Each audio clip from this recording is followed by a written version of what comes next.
Morrow on the other end, Ben, I mean, you gotta give Morrow props for one thing. He is consistently showing up for his games. Morrow always does that. A very easy person to reach out to, and you tell him he has a match, he will always show up in time. If he can't play, he will let the league know way in advance that he cannot play. But the bad thing is for him, whenever he did show up, Ben, this season, he hasn't won yet, as he's currently 0-4 in best of 3s. And that is so unlike Morrow. Yeah, I would have never ever predicted that at the start of this season, even though this is a pretty difficult group. Yeah, and it's like Group 1, and in my opinion, like some people said, Group 4 maybe with MC and Tasia. That's of course a sick group. But I've said since the start that I think Group 1 and Group 5, or Division 1 and Division 5, are very, very sick. And there's almost no easy win in this one. There's really no easy win in this whole league, man. This is a very stacked league this season. And when you look forward, when you look at the future, when you consider, all right, at the end of this at the end of the season, we're going to say goodbye to some players. At the beginning of next season, we're going to welcome some new blood that either qualifies or earns their spot through some other means. You have to think, man, Season 5 NASL is going to be legit. It's just going to get better, man. There is a song, it will only get better from here. Whoa. There's also another song, Too Legit to Quit. I have no answer to that. It is a song, right? Too legit to quit. Yeah. Power Limited is also a song, Ben. Do you know this song? From like, well, it's not the Vanguard Boys, it was someone else. What is the song? Power Limited. Yeah, could be. I don't know. It was like. Yeah, that's what I thought. But I was also thinking that maybe I was just putting in new words to Hammer Time. What is this song like? No, no, no, no, no, no, no, no. There's no limit. Sorry. Yes, we're casting. Our producer just walked in the show, walked in our studio and was wondering if we actually had on a break because we're talking about ludicrous stuff. No, this is actually how we roll, boss. This is what we got hired for. Talk about Power Limited and Tom Cruise. And Tom Cruise. Maybe a little bit of I don't know, a little bit of. Kevin, I want to tell you a funny story. Yeah, story time. The other day, I went to Blizzard with Letot. Yes. And we were doing a little bit of a tour and met some cool guys. Met a guy from the cinematography team. And guess what his name was? Tom Cruise. It was Billy. Really? It was Billy, the Blizzard employee. So now Billy the Marine has a face. Did he know who you were? Yeah. Did he ever listen to us? Yeah, he actually. Did he mention Billy? He was very close to my heart because he said that he watched my original show, 12 Weeks with the Pros. I was like, oh, Billy. Whoa, wow, you must have been the only one, Billy. Just kidding. I was like, oh, Billy, I named a Marine after you. We see Morrow going up to quick 3 bases, Ben, so much more standard Morrow in this game, even though this is a pretty quick extractor as he's only on 22 drones, but other than that, it's at least a little bit more standard. Yep, very typical stuff. He will have some Zergling speed. Now this is standard Morrow style, if I can be so bold, because he did popularize some Zergling Baneling stuff in the past. And anytime you open up with speed, you have to think, okay, that's definitely a possibility. We might see some of that here. Of course, there's a very real chance that we will just see standard play with Roaches and Infestors and ultimately with Hive Tech. But I would love to see some of that old school Morrow style with drops and with Ling run-bys and with those Banelings raining down. This was actually double hedge before spawning pool, and while we were too busy talking about Power Limited and whatnot, we missed that fact. It's such a big map. As we see 3 queens in production at once. So it must have been double hedge before spawning pool. Shame on us. Zergling speed does start up. If it wasn't for you, Ben, I would have never gone there. Just kidding, Ben. Kevin, don't hate on Too Legit to Quit. It just reminded me of something else, but I don't want to go there, Ben. Some things are better left unsaid. That's the line of a very famous. No, not very. Not. Wow, I have the hiccups. This is like the most annoying thing ever. I want to say this is the line of a song that I really like from a Dutch artist. She starts off and then she says, "Ben, some things are better left unsaid." I find that I use that line quite a lot. I think it's an amazing line. We see more drones on the way, Ben, for Morrow. Stargate in production for Hasu. Now, normally I always say, like, well, I don't think this is necessarily good or bad on either side. Of course, just standard opening. Knowing Hasu, Ben, I do not think we're going to see a Void Ray. I think it's going to be pure Phoenix opening. Morrow is probably going to be quite comfortable just dealing with that. Get Spore Crawlers up in time. Just, ooh, double Stargate. Now, that's something else. And +1 being researched. God, I'm loving +1 before Gateway. Oh, yes, Hasu. What is this? Now this is hoping that your opponent doesn't throw down any This is invitation hoping that pit. your opponent is going straight to Muta. Yeah, that would be pretty awesome too. What is this? Double Stargate with +1 Might see Phoenixes. some carriers from Hasu, man, later on. That would be cool. Yeah, I wouldn't be surprised. You know, we said this before. If you guys are still sort of unfamiliar with Hasuobs, Hasuobs loves the extreme late game.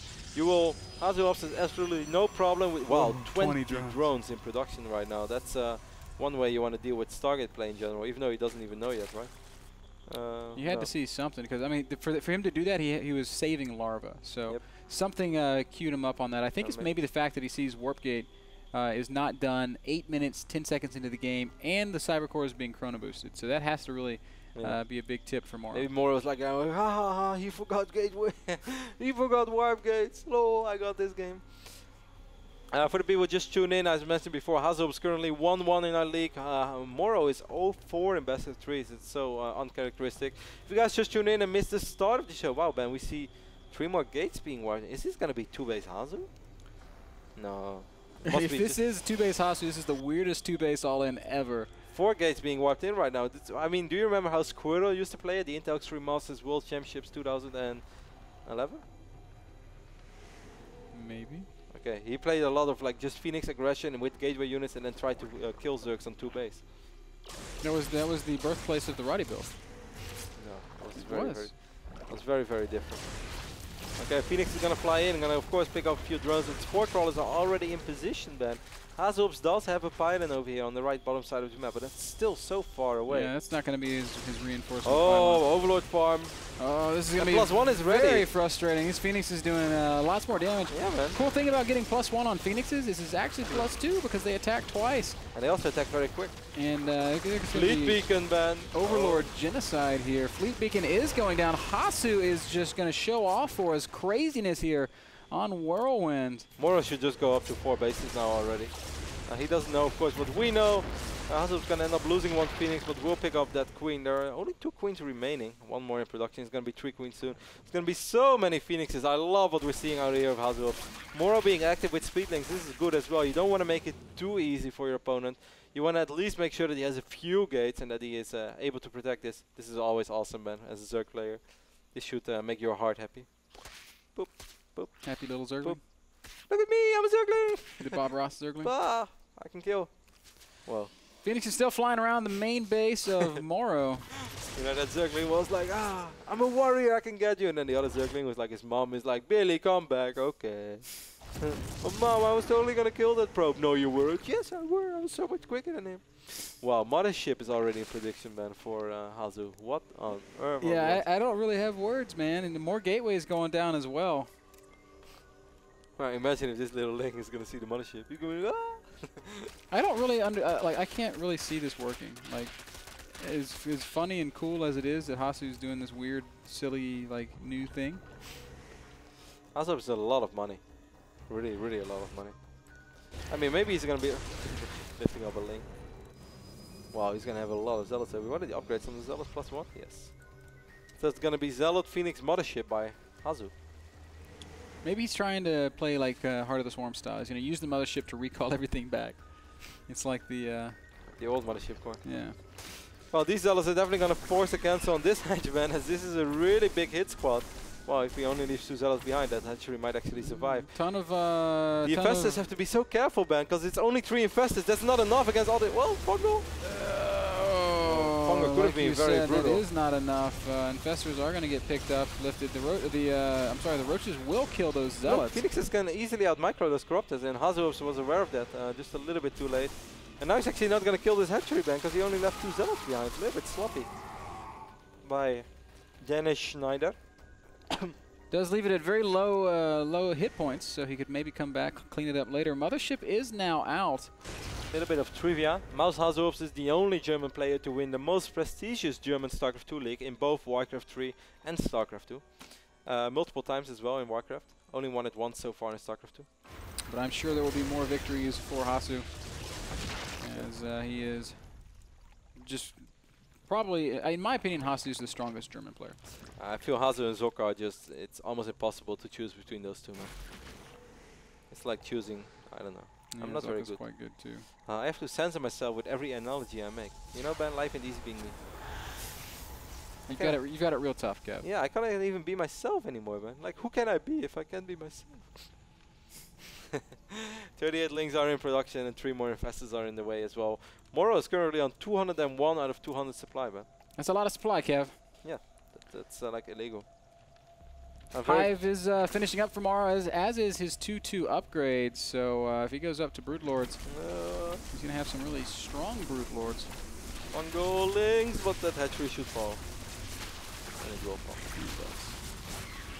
And this is like super late 3 base for Hasu. Hasu is currently on 63 probes. Of course, Hasuobs is probably... Well, he's going to try to get a Vortex up. I don't think even around now, if he gets a Vortex ban, it's like... it's like a superhero Vortex. Which is something that people don't understand. But we can talk about that later on as well. He might be able to get a Vortex ban, but he just won't be able to kill anything once it's in the Vortex. He doesn't actually have very many units. No. He's only got 60 army supply. And, you know, it used to be like Black Hole. The Black Hole! Just kill everything that's fucking into the Vortex. Corruptors are gonna fly in right now. There are a couple of cannons protecting the mothership, but the Vortex is going down. I might actually be able to keep the mothership alive. You know, the cloaking is pretty useful. You should push micro the mothership back, Dennis. It does end up going down, and that's going to make this substantially harder defense to successfully mount. Zealot's not even able to really target the links because the building placement was so tight, and this is just... I mean, this is kind of what happens when you open up like Hasu did. 19 roaches in production for Morrow, so he's still maxed out despite losing quite a few units over here. But he's ripping through the remaining forces of Mouse Hasuobs, taking out the cannons, killing the Nexus, killing most of the probes. During all this, Hasu is still working on this fourth base of Morrow, but Morrow has bases all around the map. Yeah, where were the Phoenixes during that fight? They came in later, they joined the party pretty late. You could have killed the Corruptors if they were there. After the first Vortex, only 3 Corruptors remained. If you would have been able to kill the Corruptors in that moment, the mothership would have stayed alive a little bit longer and Cloaking would have still been there, but I don't really think it would have made a whole lot of difference. What do you make of this game? I feel like this has been such a random, strange game. I feel that Hasu just felt like, okay, how am I going to have a lot of fun? I'm going to make it fun for the viewers. I mean, I'm sure that Hasu and Morrow have always been at least relatively good friends, as far as I know. And I think they still are. So I think that Hasu is aware of the fact that Morrow is playing really a lot of harder to Swarm. And perhaps he thought that he could just make it fun, put on a nice show, not reveal any strategies. I don't know if he has any big games coming up. But obviously, Ben, even when Morrow plays a different version of StarCraft 2, you cannot just have fun and take out a player like Morrow. You can't just kid around against Morrow. Hasu down below. Down below, 100 supply against a maxed out Morrow. Okay. And I think at this point we can pretty much say all Morrow has to do is a move, just walk across the map and claim victory. He has 11 Stalkers. Hasu does have Storm, Ben. Now, maybe if Morrow like puts all the units really close together and then presses H and goes AFK. allows Hasu to Storm 5 times in succession. Then I think anything is still possible. A couple of Zealots still fighting on this right bottom side of the map. But Zerglings will clean up while Morrow is heading over to this third base of Hasu once more. And Hasu, Ben, only 108 supply. This is not a whole lot. Look at the production tab. It's like Greatest Spire, Ultralisk Cavern, Spire, 6 Spine Crawlers, Adrenal Glands upgrade even, Ben. The Storms do go down, Kevin, and they're not that bad, but also not that bad. Morrow's army. GG, congratulations, says Hasuobs, as Morrow wins that very silly game. Yeah, but it's nice. It means that we're going to have a game 3, Ben. And I do think that in game number 3 we're going to see a little bit more serious Hasuobs.